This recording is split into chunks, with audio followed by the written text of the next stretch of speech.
Assalamualaikum warahmatullahi wabarakatuh.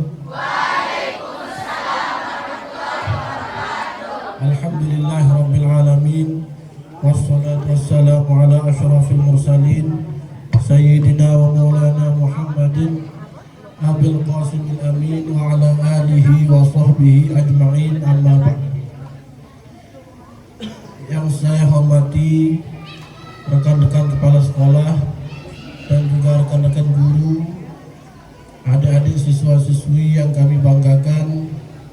Alhamdulillah, puji syukur kehadirat Allah Subhanahu wa Ta'ala yang selalu melimpahkan rahmah, taufik dan inayahnya kepada kita, sehingga kita bisa berada di tempat yang barokah ini dalam memperingati acara yang sangat penting, yaitu peringatan Hari Santri Nasional dan peringatan Hari Sumpah Pemuda.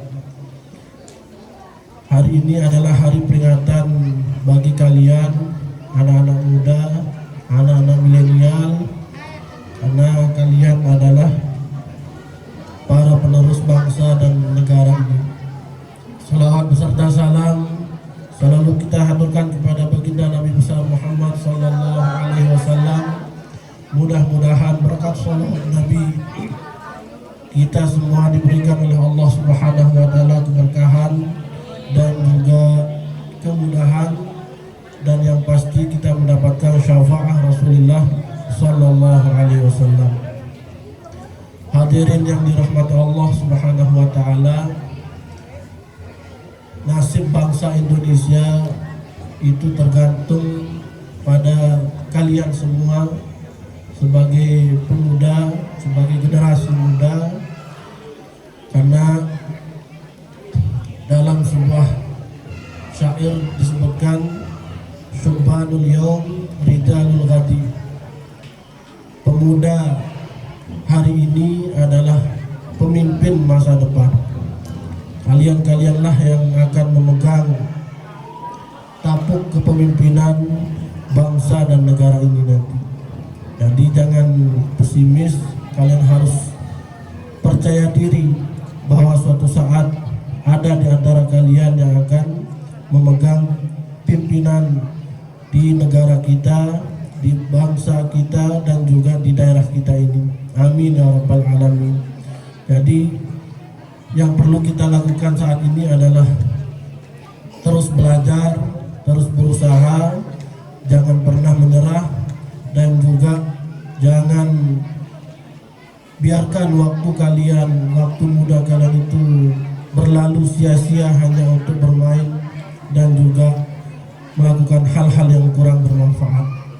Jadi saat inilah waktunya kalian untuk membentuk diri kalian menjadi orang baik, membentuk diri kalian menjadi orang hebat nanti.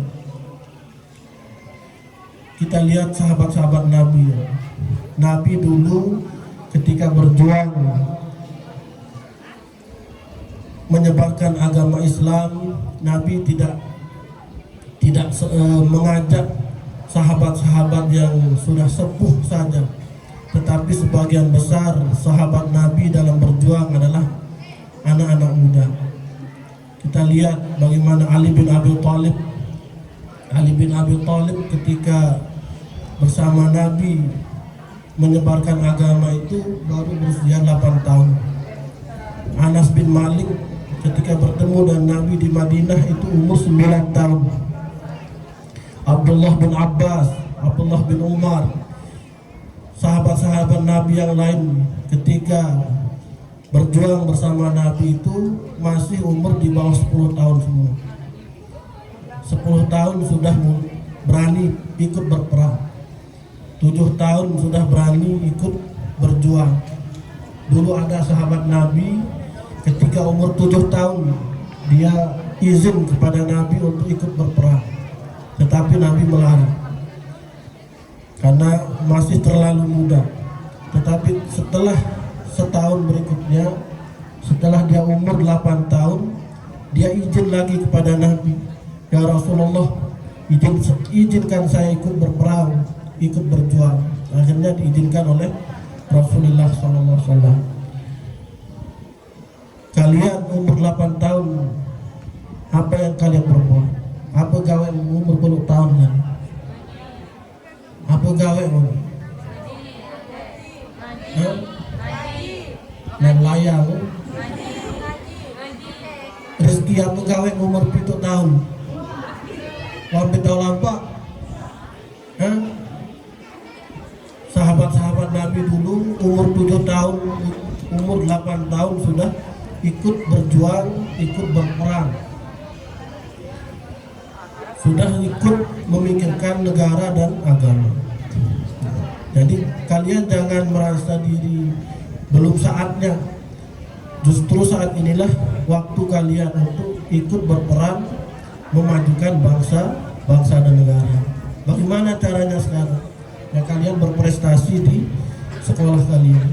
Ukir prestasi sebanyak-banyaknya. Ukir prestasi setinggi-tingginya. Itu cara kita ikut berjuang memajukan bangsa dan negara kita. Kita berjuang dengan cara kita sendiri. Orang tua kita, pemerintah kita berjuang melalui pemerintahan. Kalian siswa harus berjuang dengan belajar, berjuang dengan mengukir prestasi. Jadi nasib bangsa itu akan terlihat, akan tergambar dari kalian. Seorang penyair mengatakan, Imam Ash-Shawqi mengatakan, kejayaan suatu bangsa itu tergantung akhlak generasinya. Bagaimana akhlak generasi mudanya? Jadi negara yang maju, negara yang jaya itu apabila generasi mudanya memiliki akhlak yang baik, punya akhlak yang baik, punya karakter yang baik, punya sifat yang baik. Dan seseorang itu tergantung pada akhlaknya. Jadi cermin dari bangsa kita itu adalah kalian-kalian ini. Cermin bangsa itu, cermin satu desa itu terlihat dari generasinya. Kalau mau lihat desa Darek 10 tahun, 20 tahun yang akan datang, maka lihatlah pemuda-pemudinya. Kalau mau lihat Batu Jangkih 10-20 tahun yang akan datang, maka lihatlah pemuda-pemudinya. Jadi kalian adalah penentu nasib bangsa Indonesia. Kemudian kepada rekan guru, ini adalah tugas kita. Tugas kita sebagai pendidik, tugas kita sebagai pengajar. Kita di lembaga ini, di yayasan ini, jangan hanya sebagai pendidik saja. Mari kita posisikan diri kita sebagai pembimbing dan juga pengayom bagi anak-anak kita. Nah, jadi tujuan kita mengajar di sini bukan hanya menjadikan anak didik kita pintar, tetapi mari kita didik anak kita menjadi orang baik dan orang yang benar. Pintar belum tentu benar. Jadi kita sebagai guru selain mengajar anak-anak kita, juga kita harus memberi contoh kepada anak-anak kita. Seperti Rasulullah SAW, Nabi tidak hanya mendidik dan juga mengajar sahabat-sahabat Nabi, tetapi memberi teladan, memberi contoh kepada anak-anak didiknya, yaitu para sahabat Nabi. Kita beri contoh yang baik, kita beri teladan yang baik pada anak-anak kita, baik dari perilaku keseharian maupun di dalam lingkungan kelas maupun lingkungan sekolah. Jadi peringatan Sumpah Pemuda ini sangat penting bagi kita untuk menumbuhkan semangat bagi anak-anak kita dalam memajukan negara dan bangsa Indonesia. Nah, jadi mari anak-anak kita, peringatan Sumpah Pemuda ini bukan hanya sekedar untuk hiburan saja, tetapi sebagai pembangkit semangat kalian untuk terus belajar, terus berusaha dan bersemangat dalam menuntut ilmu. Demikian dari saya, mudah-mudahan ada manfaatnya. Allahumma salli ala Muhammad. Wassalamualaikum warahmatullahi wabarakatuh.